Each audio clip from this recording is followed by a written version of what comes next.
George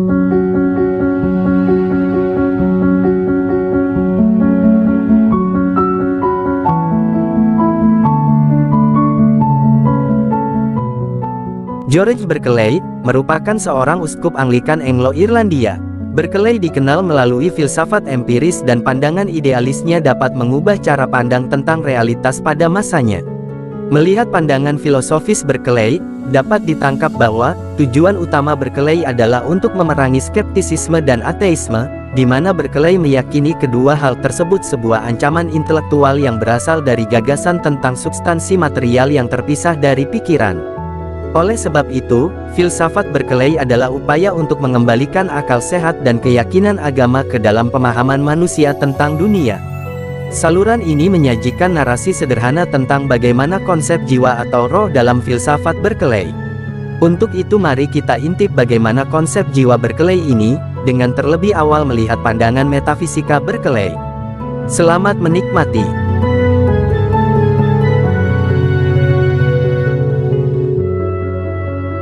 Inti dari filsafat George Berkeley adalah klaim yang terkenal, esse, est percipi, yaitu frasa Latin yang berarti, ada berarti di persepsi.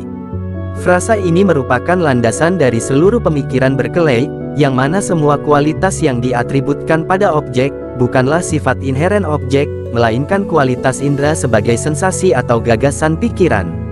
Berkeley berpendapat bahwa manusia tidak memiliki akses langsung ke realitas eksternal, semua pengalaman merupakan gagasan-gagasan mental.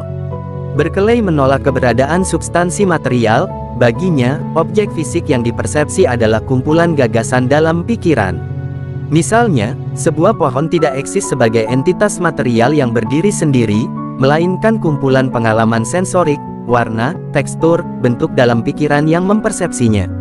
Pandangan ini merupakan esensi dari imaterialisme atau idealisme subjektif yang digagas oleh Berkeley, di mana realitas pada dasarnya bersifat spiritual atau mental, dan keberadaan objek sepenuhnya bergantung pada persepsi. Kans saluran, dengan demikian, sebagai seorang empiris dapat dipahami bahwa pengetahuan yang ditangkap melalui pengalaman indera ditafsirkan oleh Berkeley sebagai pengalaman mental, sehingga terciptalah inti dari filsafat Berkeley, yaitu, yang ada adalah apa yang dipersepsi.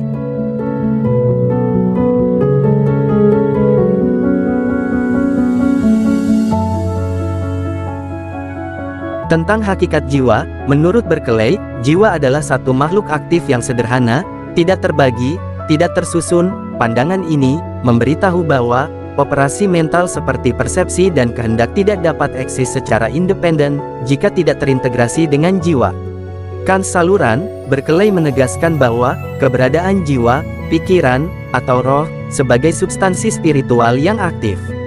Jiwa merupakan keaktifan yang merasakan, mempersepsi, dan berpikir yang diketahui melalui kesadaran internal tertentu. Pandangan ini menunjukkan bahwa salah satu fungsi jiwa adalah untuk mempersepsi, bukan yang dipersepsi, dan jiwa menghasilkan atau mengoperasikan gagasan.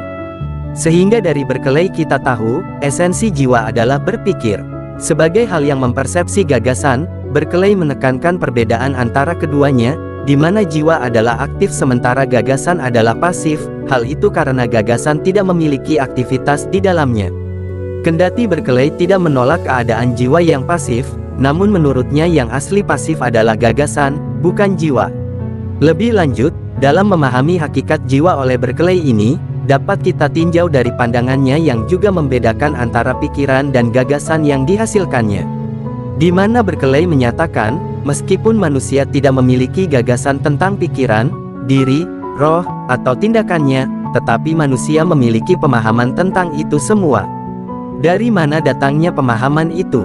Pemahaman tersebut berasal dari pengalaman internal yang memungkinkan manusia untuk tahu atau memahami apa artinya mempersepsi, berpikir, atau berkehendak. Dengan kata lain dapat disebutkan bahwa, meskipun tidak memiliki gambaran tentang mental, tapi manusia dapat mengetahuinya melalui perasaan atau refleksi batin.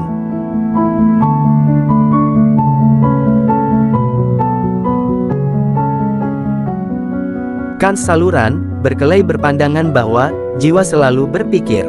Tidak ada episode tidak berpikir selama jiwa ada, di mana jiwa terus-menerus mempersepsi dan beroperasi tentang gagasan, baik di dunia ini maupun di dunia berikutnya. Pandangan ini menyiratkan bagaimana pemikiran Berkeley tentang keabadian jiwa, bahwasanya Berkeley berargumen, jiwa tidak terbagi, tidak berwujud, tidak berekstensi, dan akibatnya tidak dapat rusak. Jiwa, sebagai substansi yang aktif, sederhana, dan tidak tersusun, maka jiwa tidak dapat dipengaruhi oleh gerakan, perubahan, pembusukan, atau pembubaran yang dialami oleh tubuh fisik. Dengan ini, menurut Berkeley, jiwa adalah abadi, yaitu tetap ada setelah kematian tubuh. Dengan demikian, konsep jiwa yang aktif dan tidak bergantung pada persepsi adalah pilar yang menopang seluruh arsitektur imaterialisme Berkeley. Berkeley sangat berhati-hati untuk tidak jatuh ke dalam implikasi yang tidak diinginkan seperti solipsisme total atau ateisme, yang ia anggap sebagai ancaman. Hal ini dijelaskan pada bagaimana Berkeley memandang waktu. Bagi Berkeley, waktu bukanlah entitas universal yang abstrak, melainkan suksesi gagasan dalam pikiran. Oleh karena itu, durasi setiap jiwa diukur oleh jumlah gagasan atau tindakan yang saling berurutan dalam pikiran. Kendati menyiratkan setiap jiwa memiliki waktunya sendiri, namun tidak ada waktu yang berlalu bagi jiwa.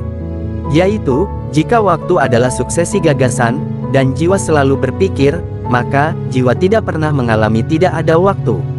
Pandangan ini kembali menegaskan keabadian jiwa oleh Berkeley, yang mana kematian tidak berarti akhir dari pemikiran atau waktu bagi jiwa itu sendiri, melainkan hanya transisi ke suksesi gagasan yang berbeda. Hal ini selaras dengan doktrin Anglikan Ortodoks tentang keadaan jiwa yang terpisah, di mana jiwa yang tanpa tubuh terus mempersepsi. Selain itu, tentang keabadian jiwa juga selaras dengan filsuf Muslim mayoritas yang berpandangan jiwa tetap ada setelah kematian tubuh.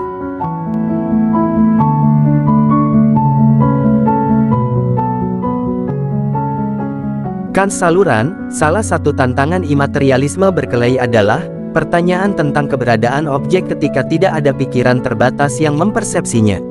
Misal, apakah meja yang tidak ada orang mempersepsinya benar-benar ada?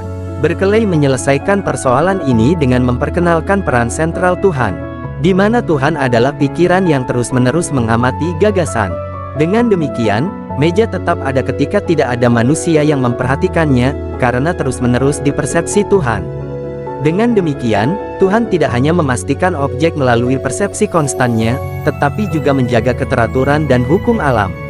Peran Tuhan ini menunjukkan bahwa Berkeley tidak hanya seorang idealis, tetapi juga seorang teistik idealis. Terlihat bagaimana pemikirannya berupaya untuk menyelaraskan empirisme radikal dengan keyakinan agama, menempatkan Tuhan bukan hanya sebagai pencipta, tetapi sebagai penjaga aktif realitas. Sehingga pengalaman manusia tentang dunia adalah bahasa ilahi, di mana Tuhan secara langsung berkomunikasi melalui sensasi yang teratur dan koheren. Kans saluran, terkait bahasa ilahi, merupakan konsep, di mana dunia alam adalah bentuk komunikasi ilahi. Yaitu, Tuhan berkomunikasi dengan manusia melalui gagasan dan sensasi yang Dia berikan, sehingga dunia ialah pesan ilahi yang harus diinterpretasikan.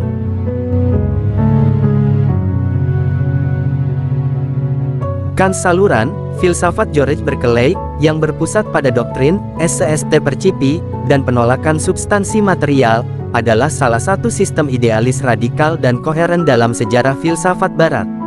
Berkeley mengubah cara pemahaman tentang realitas, beralih dari dunia objek material independen ke alam semesta yang sepenuhnya terdiri dari pikiran dan gagasan. Melalui konsep jiwa yang aktif dan abadi, serta peran Tuhan sebagai persepsi universal yang menjaga keteraturan, Berkeley menawarkan solusi unik terhadap masalah objektivitas dalam dunia yang sepenuhnya mental. Kritik Berkeley terhadap sains menunjukkan wawasan mendalamnya tentang batas-batas pengetahuan empiris dan sifat penjelasan ilmiah. Meskipun sering diperdebatkan dan terkadang disalahpahami, warisan Berkeley tetap relevan, terus menantang asumsi tentang apa artinya ada dan bagaimana manusia mengetahui dunia. Filosofinya mendorong untuk merenungkan kembali hubungan fundamental antara pikiran, persepsi, dan realitas itu sendiri. Kans saluran, habis sudah apa yang bisa dibicarakan tentang konsep jiwa Berkeley ini? Bagaimana, apakah filsafat menyenangkan? Tulis di kolom komentar dan bantu kami berkembang. Serta jangan lupa ingatkan kami jika terdapat kesalahan dalam mengalirkan saluran ini. Akhir kata, semoga bermanfaat dan terima kasih.